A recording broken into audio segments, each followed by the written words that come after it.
It's time to join Montana's very own and your voice for agriculture, Talkin' Ag Lane Nordlund, for today's LaneCast.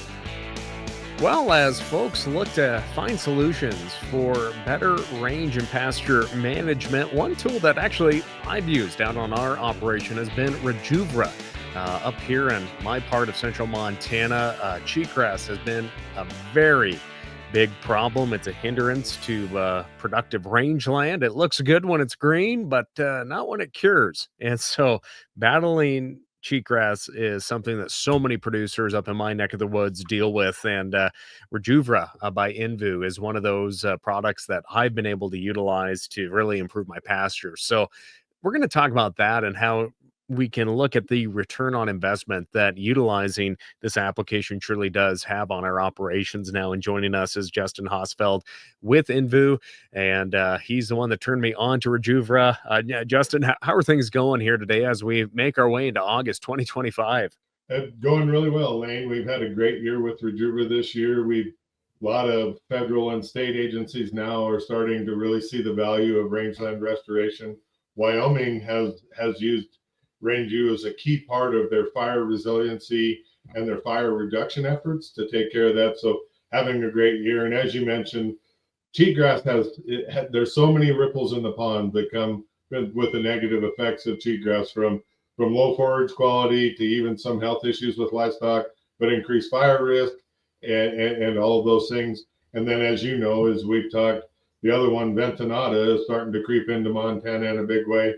And it's even worse than cheatgrass with high silica content. Cattle won't eat it, and it's even more prolific. So we're having a really good year, and really, really pleased that we're being able to help people restore rangeland and resist fire. Now, when we look at cheatgrass, what for our friends that haven't heard about Rejuvra, they may say, "Well, I spray that every year with something, but it still keeps coming back." Can you talk about the chemistry behind Rejuvra and what goes into the soil and what doesn't come out of the soil when germination takes place? So you bet. Rejuvra is an exciting new mode of action that we've had to combat these annual grasses and new to range and pasture, where what it does is it's a pre-emergent herbicide, we call it. It binds in the top ½ inch to 1 inch of the soil. It doesn't resolubilize and move down. And it has no foliar activity on a live plant. So we're not having that hangover, that herbicide lag on our perennial species, on our desirable species. And we don't suppress any other species as we go to release them. But what it does is when a seed germinates and the root radical emerges from the seed, it burns the tip of that root radical off and makes that seed inert. And that's all it does. But also, it lasts up to 4 years. And that is really the key, because two things that have been kind of a hurdle for our past products, like imazapic and other products that people have tried to use, is that either resolubilizes and moves down, moves away from the pest, or it just doesn't persist in the soil that long.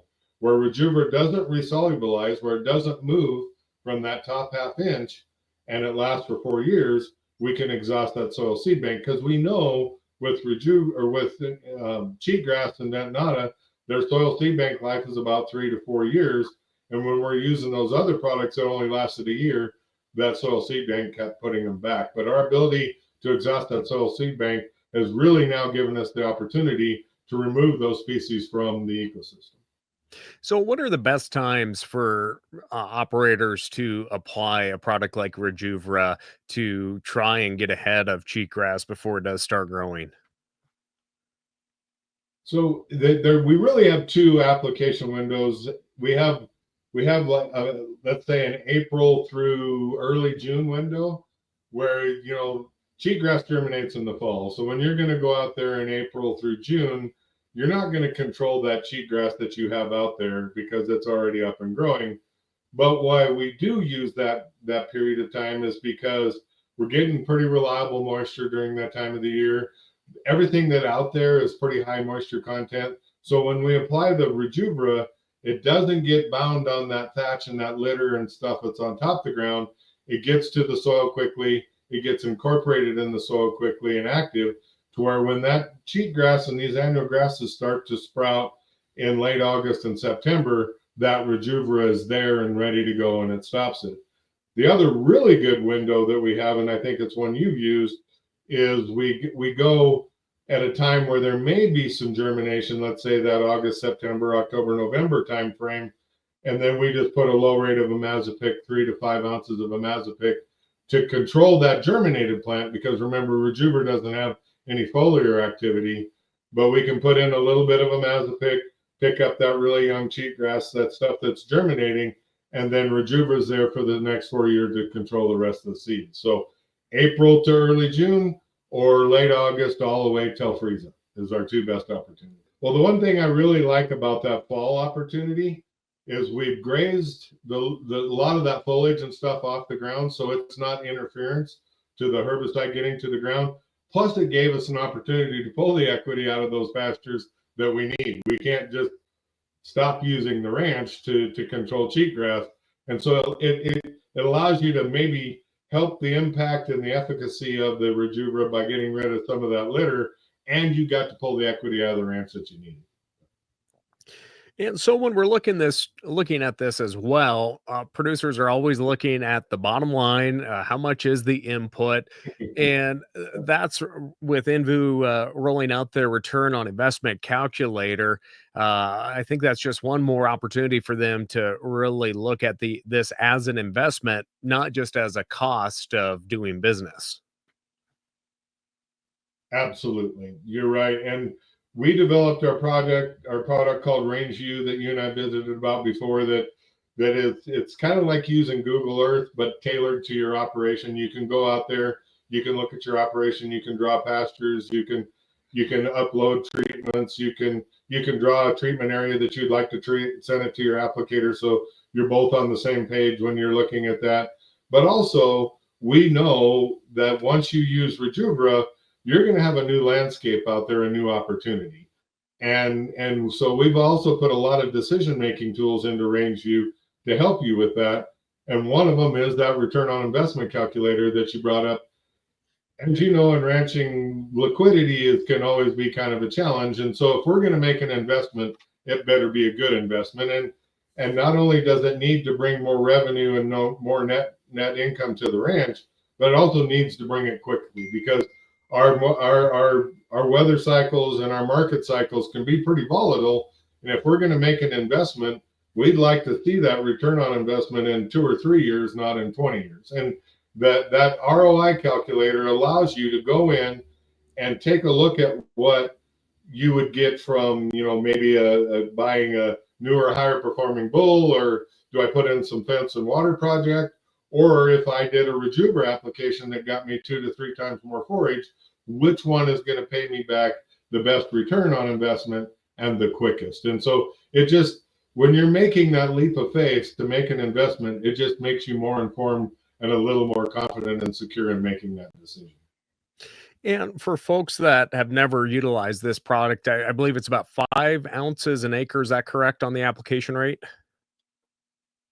That is correct. So for cheatgrass, we recommend the 5 ounce to the acre rate. If you were going after ventenata, medusahead, or let's say you're in an area that's very challenged by moisture or high thatch or something, you can go to the 7 ounce rate, but we see really good results with the 5 ounce rate, getting that 4 years of efficacy. Yeah.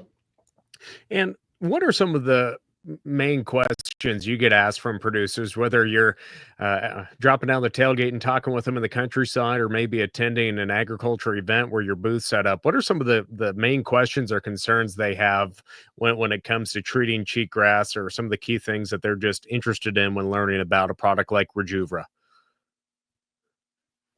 Well, I think one of the key ones, and I know you had it, is this cheatgrass has been around so long that it's almost, part of the landscape. And we've learned to manage our operations around it. And I have a lot of guys, more like in eastern Montana, but I have a lot of guys ask me, and they'll tell me, that cheatgrass actually, it's pretty nice when I've got old McDonald's farms going and I've got pears that I need to pare out. I got everything around the headquarters that I need it gone. That cheatgrass comes early. It's something I can turn out on. If I got some old forage standing out there with that new young cheatgrass, I can do really well on that. And if you take that away from me, what am I going to do? And we've done a lot of studies. We've just published another one here recently where we show that actually the perennial species come just as early as the cheatgrass does, or maybe earlier, and they are much higher in digestible fiber. And so you're going to have that early grazing, but those perennials are a more efficient grazing source, meaning cheatgrass, and really kind of simplify it, cheatgrass is very high in moisture. That early spring cheatgrass that you go graze is 80 or 90% moisture. So that cow's going to have to eat 100 to 110 pounds a day to meet her dry matter intake. Whereas if we go on the perennials, they're going to be more in that 60, 70% moisture range, more digestible fiber, and she's only needing to eat 60 or 70 pounds a day as fed. And so you get that early grazing and she'll be more efficient. So that's one of the first questions I get. And then the other one is, it's a real investment. It's not just spraying noxious weeds. You're going to invest in yourself. How quick do I get that return on investment? Where am I going to see that? And I always tell them, if you increase your forage quality, because once that cheatgrass starts to mature, we're looking at a 35-40% TDN, whereas regular grass is 50-60% TDN. You're going to graze less. Your pastures are going to last longer. She's going to be in better body condition. Calves are going to wean heavier, and you probably use less hay because you last longer in every pasture. She's going to be better shape coming in the fall. All those are the ways that you get your return on investment. Justin, it really is interesting going out into a pasture that, from my firsthand experience too, going out and driving where I thought I had done a really good job spraying, but obviously I missed a strip or two, and it was kind of a start of a really steep hill. And you could see right on both sides of the fence where I had sprayed with my rig, and then a clear place where I didn't apply it.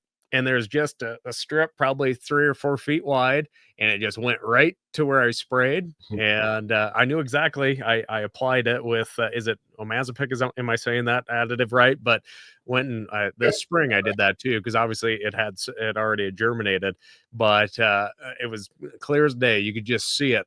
And the different grasses that had come in and recouped. But I mean, and I should have taken pictures of it. I didn't.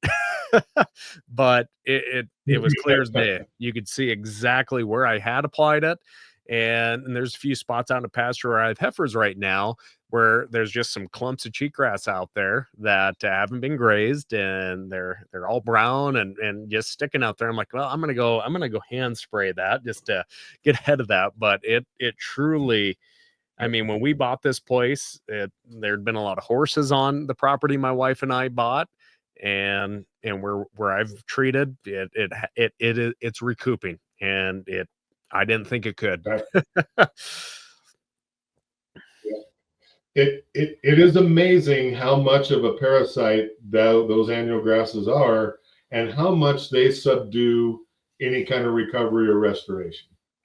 And part of the biggest reason why is our perennial plants, we're in a bunch grass ecosystem, we're in a cool season grass ecosystem. There, any recovery, any healthy growth, any real root growth they're going to do in the spring. Cool weather, lots of moisture. That's when grass put on roots. That's when they tiller. That's actually when we get the high quality forage, when you're getting that lower basal growth of the leaves and everything. But that's right there when that annual grass has taken it all. It's taken all the moisture. It's taken all the opportunity.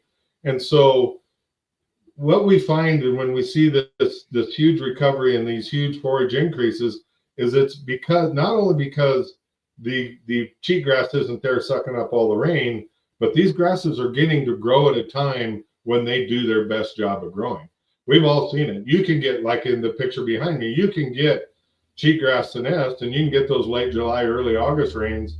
But our perennials, I mean, the cheatgrass isn't using anything because it's mature, but the perennials don't really do much because it's too late in the season. They're already senesced. They're already kind of shutting down for the year. When you can give those resources in the spring, it's amazing the kind of recovery that you can get. Now, another question folks might ask too, Justin, is can you mix this with anything else that's getting applied? I know folks are always maybe spraying for other weeds too, or does it just need to be sprayed standalone with maybe that omazapic as well? But is there any other advantages of spraying, or is it just dedicated to this product and what can be mixed with it to hit cheatgrass? No, sir. As a matter of fact, we are having a lot of success, and every year we get more and more people going after a broadleaf weed and the annual grasses all at once. So no, Rejuvra is very friendly to being mixed with mazapic or aminopyrrolid or tordon. All of those different herbicides mix really well with Rejuvra. And actually, what will happen is Rejuvra will actually enhance their efficacy as well. A lot of times when we're using a certain rate of herbicide, it's not only there to kill the live weed, we're wanting to get some residual. We're wanting to try and, let's say if we're using an aminopyrrolid, let's say, and we go out at a 7-ounce rate, we probably only needed 4 ounces to kill that live weed. The other 3 ounces we're hoping to stick around and kill that soil seed bank. Well, now Rejuvra is there controlling the soil seed bank, and that other herbicide is there controlling that live weed. We're seeing huge success in that. Well, that's good to hear, because I definitely have had people ask me about that too. So another added benefit there. But Justin, all in all, if folks want to learn more, or another question is, how can maybe my local weed district or co-op of ranches that come together to work with the county weed district, how can they maybe work with you or with their county or with the state to try and get Rejuvra on that approved list of what they might get reimbursed on in a county co-op spraying operation? You bet. For now, in Montana, Wyoming, Idaho, pretty much every state in the West, Rejuvra is on their improved list for annual grasses. But I think anytime, you know how it is, you have to advocate for yourself, because whether it be the NRCS, the local county weed and pest, whatever agency that's going to provide you cost share, they've got a lot of forces pulling on them. And the best you can do for yourself is being there saying, hey, we can have a really positive impact, because that's what they want. They want to elevate the ecosystem. They want to improve the space. That's what their efforts and their money is for. And anytime you're in there telling them, hey, if I have this particular product and your cost share opportunity, we could really get ahead of this noxious weed, or we could really elevate that ecosystem. And they have a lot of money at their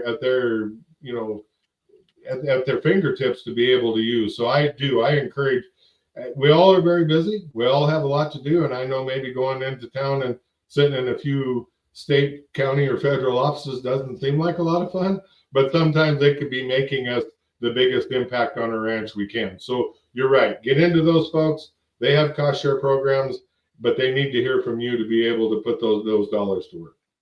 Well, again, I'm a testament to it.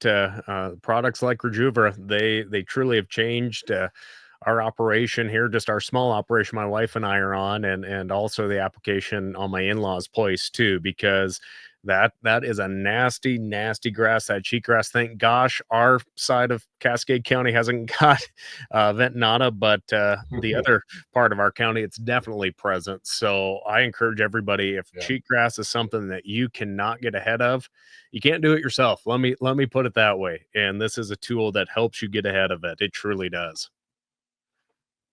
Yeah. Well, thank you for that, Lane, for that endorsement, because you're right. And when we first started out, we sold in 2020, our first year of launch, we sold about 6,000 gallons of Rejuvra. This year on track to sell 33,000 gallons of Rejuvra. So people are finding that it is really meaningful and really helping people. But the other thing is, don't ever forget about RangeView. RangeView can really support your efforts. We have a grazing management platform to it as well, where you can go in and draw on your pastures, and then we have a calculate button that you can kick on, and then it uses several different sites to tell you what your forage is that year, and then you can set up your grazing rotation. It sends you daily alerts on how much % utilization you are, when you need to move cattle. So it can be that extra hand to help you manage your ranch. So RangeView and Rejuvra can really start help you do, work towards that more productive outcome as you move forward. Well, again, for our friends that are watching or listening to this, just visit us.envu.com where you can learn more about all their products like Rejuvra and, of course, their RangeView that really can just give you an opportunity to map out, work with your applicators, or if you applicate yourself, it's just a great way to help manage what we're doing out there. We grow grass to grow beef or sheep, whatever you're running, but it's a great way just to stay connected. Well, again, Justin, thank you. Agreed. And again, for folks that are interested in learning more or to get in touch with Justin, his brother, or anyone else with the Envu crew, just visit them online as well. So, Justin, thanks for joining us. You bet. Thanks, Lane, for the opportunity. Again, visit Envu online for more of these resources. Thank you for tuning in to the LaneCast with Talkin' Ag, Lane Nordlund. Don't forget to subscribe to the LaneCast on your Apple or Android devices. We look forward to joining you next time on the LaneCast.